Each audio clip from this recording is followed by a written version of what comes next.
लगातार जारी है।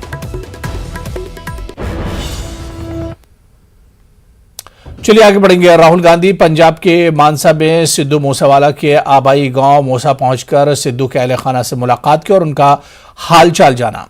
पंजाब में हाल ही में हुए असेंबली इलेक्शन से पहले सिद्धू मूसेवाला ने कांग्रेस में शमूलियत इख्तियार की थी। सिद्धू मूसेवाला के कत्ल के बाद से ही कांग्रेस आम आदमी पार्टी हुकूमत पर लगातार हमलावर है और लॉ एंड ऑर्डर पर सवाल उठा रही है। सिद्धू मूसेवाला के अहले खाना सीबीआई जांच का मुतालबा कर रहे हैं।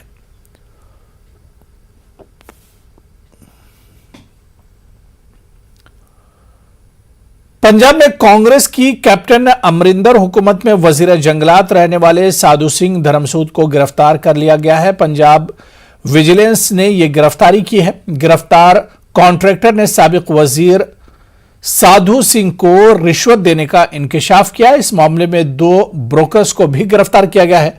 धर्मसूद पर इल्जाम है कि एक दरख्त काटने के लिए 500 रुपये रिश्वत लेता था।